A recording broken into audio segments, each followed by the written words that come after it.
fan in the background again. Oh, come on, Adam. You really don't gotta tell us every time. I do, though. I'll move that out of the way. So, yeah. I don't know why I like talking about this game so much. It's fun. It's weird. And, it's super fun. That's about all I'm gonna say there. I like this game, and I like the characters. So, excuse me, fan. Could you be a little quieter? He can't hear me, but still. Despite everything, my opinions actually have changed on some of these characters, so would you be so kind as to sit here with me and we can talk about some of these characters. We're going to go ahead and rank all 13. Like the rule set last time, I'm not going to be ranking the Mage Sisters or the Animal Buddies in separate slots. They're all going to be in the same slot, so without further ado, let's go ahead and get into 13. I guess the opening's really no different now, is it? So my point still stands from, the first time I did this, where King DDD isn't really all that interesting. He's just Hammer Kirby, but, with Up B from Smash Brothers. There isn't much else I can say other than it's pretty boring, to be completely honest. I love my man King DDD, I really do, but the fact that he's just Hammer Kirby really doesn't do it for me. I don't know, maybe if they had in, something where you would implement Mask DDD or something, that'd be pretty cool, or hell, he'd even pull out the axe from the Kirby Triple Deluxe boss fight. But other than that, he's extremely plain, and honestly, they should have made him a lot more different. Again, nothing new, I suppose. Again, with Gooey, I don't see a whole lot of reason to play as him at this point. He's just a combination of a lot of copy abilities. His tongue is basically the whip, his side special, or whatever, his forward special. I'm a Smash player, I'm going to refer to everything as a special. It's basically just Burn Kirby. He has implements from Dark Matter, he uses Stone. There's not a whole lot of originality of this character, but it's more than what I can say from DDD, because at least it's more than one, instead of a carbon copy of one like King DDD. DDD is just a carbon copy of Hammer, but Gooey actually has a lot more to his arsenal than DDD does. So I can at least say that in high regard. Other than that, though, Gooey is pretty plain to me. He's not all that fun to play as. And honestly, like I said in the first time I did this, I don't want to play as just a character with googly eyes. I want a character that actually looks decent. Something that isn't gooey, I suppose.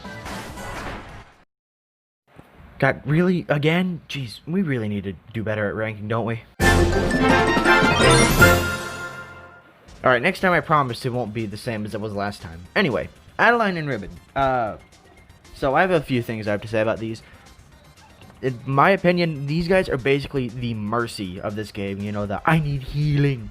The healer, I suppose. They take a lot of damage, they don't do a whole lot of damage themselves, and it's just really hard to want to get to play as these guys. Unless you are like a healing guy who lets all the computer players deal with the bosses and whatnot. If that's the case, you have a really high tolerance against, bad computer design. Anyway, I don't think Adeline and Ribbon are all that, original. In some cases they are, like, using the crystal shards as a weapon, running around the same way she did in her boss fight, and even summoning bosses herself. But other than that, she just seems to be like Paint Kirby to me. That's really about it. Honestly, I wanted to enjoy these characters just as much as I did last time. Alright, can we do something that isn't the same as our first video? We can? Good. Yeah, not really a huge fan of these guys anymore. These guys were alright, I suppose, but now playing as them again, I feel like they're extremely annoying to get used to.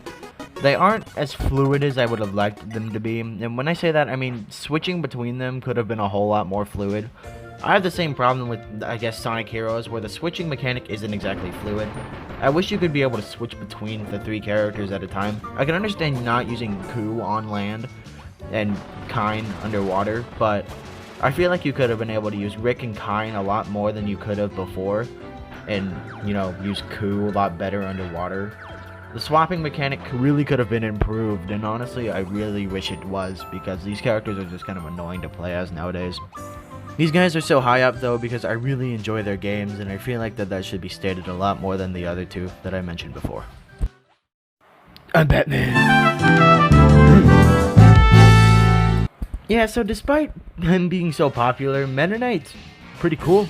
I mean, obviously, but Meta Knight himself, I mean, yeah, he's basically the boss fight of Meta Knight, except, you know, he doesn't go purple. So I think that's pretty cool. Playing as a boss fight, like, playing as a boss has always been one of my favorite things to do in video games, and this is a prime example. But we'll get into a better example later. Oh, just you wait. Despite all that, though, the boss fight against Meta Knight is pretty tame. I suppose that's why he's up in this part, instead of where he was last time. Honestly, he's just the boss fight, but, you know, I really wish we could have had him going into the second phase of the boss fight where he goes purple and summons extra copies of himself. I don't know how that would have worked, but I mean, Hal has done some pretty crazy things, so I mean, I don't think this would be out of the realm of possibility, but since the game's already received its final update, I don't think we'll be seeing any of that anytime soon.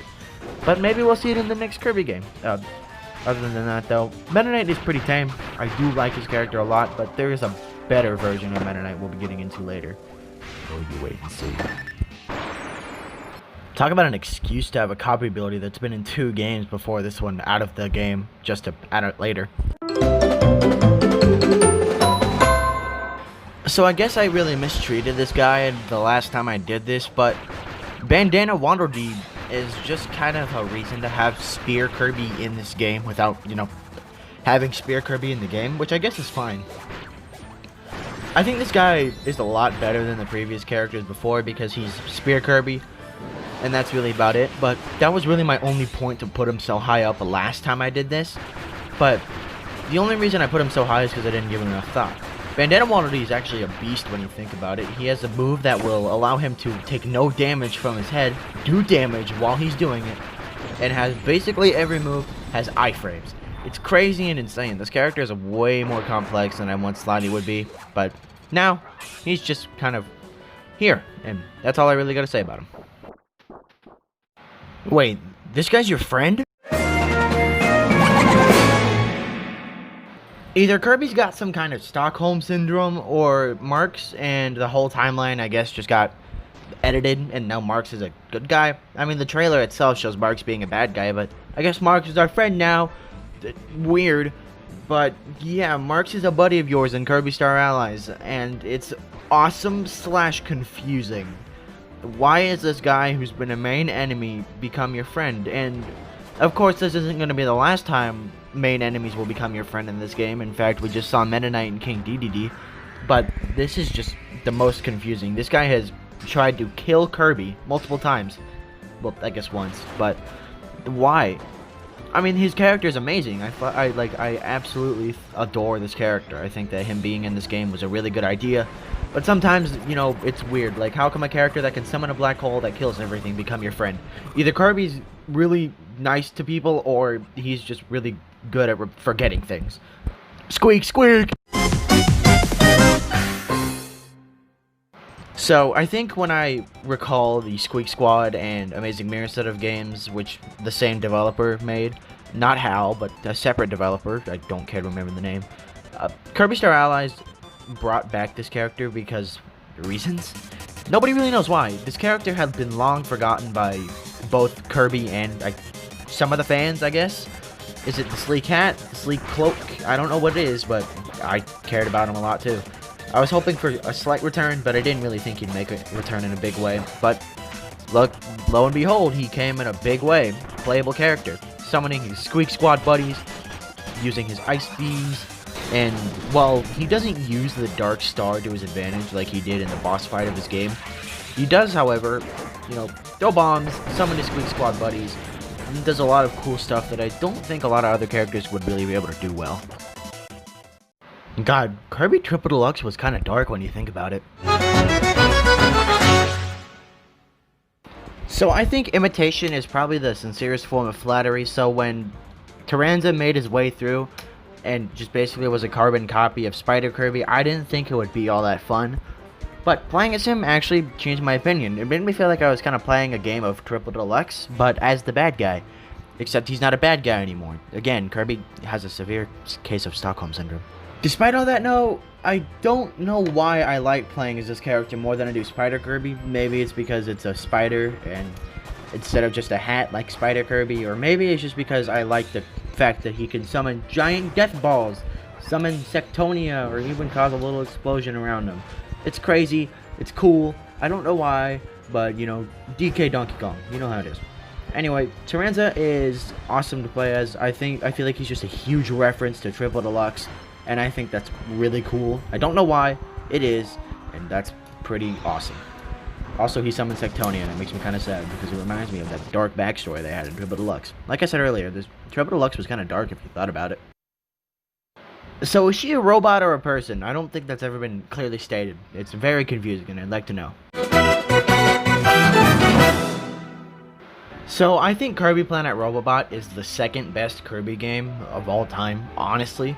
It's super fun to play as. The Robobot armor is really fun, and it's an awesome mechanic that I really do believe should return. And also because Susie is an amazing character, and I think she's adorable.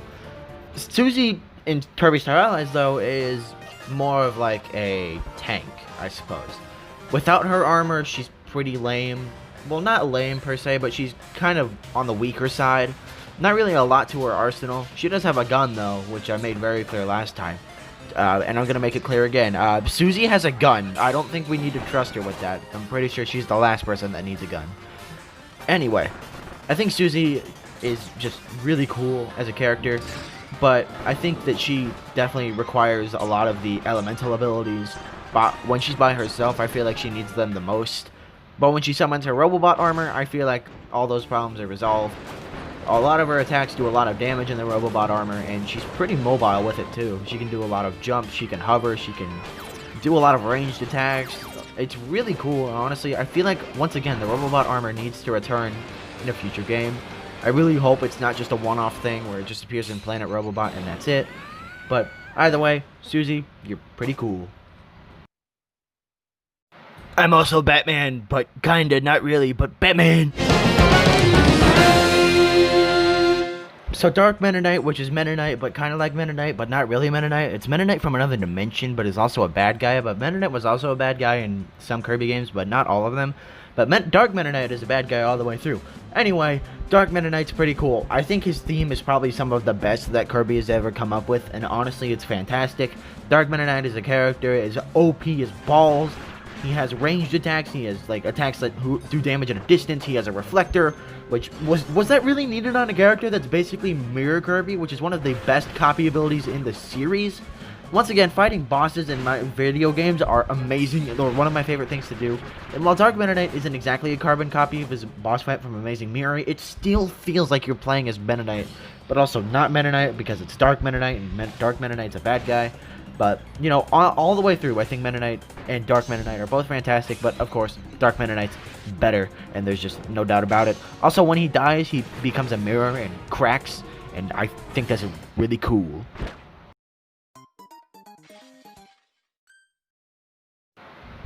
I just love this character. So, as you all know, Kirby's Return to Dreamland is my favorite Kirby game of all time. And if you want a quick top 5 Kirby games, here it is. Anyway, Magolor is my favorite villain in any Kirby game of all time. I love this character. The genuine relationship you build with him is instantly tossed aside at the end of the game, and that hurt me. And Kirby games don't usually hurt me in an emotional way, but kind of because their boss fights are really hard. Anyway, Kirby is weird. Why did Magolor do this to me, buddy? Okay, sorry about that. Anyway, Magolor, this guy, boy do I have a lot to say about him. He's a cute little boy who's doing his best, you know, unless he's stealing the Master Crown from me, in which case I'm crying. He summons Death Balls, he summons Flame Balls, he summons his own ship, he dashes forward at you. He doesn't transform into Magol like that boss from his end form from the game, which makes sense because the only way to get him out of that is to kill him. Also, didn't he die at the end of the game? So how is he back? Like, Kirby's timeline is completely whacked up. He uses the Ultra Sword from the game he's in. He uses his ship from the game he's in. And honestly, a lot of the stuff from the game he's in is retained here, but somehow he's also not dead, which is weird. Also, he sells you gem apples in that microtransaction-littered game, and I hate it. And that's the list. I understand that this game's a few years old, and honestly, you guys should know where this is going. I'm not even going to beat around the bush around this one. You guys already saw that this was coming. Nothing's different. Number one will always be the Mage Sisters. Of course, I don't need to make the claim that they are in Smash, because they should be. Anyway, the Mage Sisters are not one, not two, but three characters in one. And if you want my quick ranking, Francisca, Partisan, and Flamberge, obviously. And honestly, these characters are all OP as balls. They're basically the boss fight, which, like I said earlier, I love playing as boss fights in these, like, bosses in this game, and especially in video games. Like, this game does it really well. These characters are amazing. Flamberge, you're awesome. These other characters, I don't know who even are they. Anyway, these characters are fantastic. I don't know why these guys aren't in, well, okay. These guys need to be in more games. I just asked if these guys are in, like, 1 or 2 more games. That's it. Please, Hal, just this once. Do this for me just once. I know you're not watching, but please, just do this for me once. I know that they have super death wall moves that are OP and basically one-shot all the enemies, but come on, I know you can do this. I know you want to. Also, they have an AoE attack that basically destroys everything on screen, because why not? And that's the end. So I want to thank you all for sticking around and watching this. Of course, you know, this is a dead game, basically. That's what the kiddies will call it. It's a game that nobody really plays anymore, except for me. But come on. I gotta remaster everything, don't I? I know it's only been a few months, but I'm very bad at ranking things. Now I'm a little better, but will I do this again? No, I'm not gonna do a remaster on remasters. Maybe I'll come back and do like 1 or 2 videos a second time, or a third time, whatever. Get rid of the first, maybe the second video, and do it again. I intend on doing that for my top 10 games of all time. Of course, that's probably not going to happen because I said of all time, and my opinions have really yet to change. So, honestly, it's probably going to stay that way. I will be doing a ranked on, like a remastered ranked on Smash characters, and then the DLC, well, the Smash reveals, and then the Smash DLC, you know, all that good stuff. Other than that, though, I really hope you guys enjoyed this video. This thing took me like 3 days to do. That's a lie. It took me like a day and a half. 2 days I just took because I didn't want to do them. I didn't want to do anything those days. I was tired. You know how it is. So, thank you guys for watching. Other than that, yeah, just thanks for watching. Y'all have a good one. Again, thank you guys for watching this. If you want to see more, then, you know, hit that punch button and hit the subscribe like. You know how it is. Now, if you'll excuse me, I got a bit more, you know, remastering of this.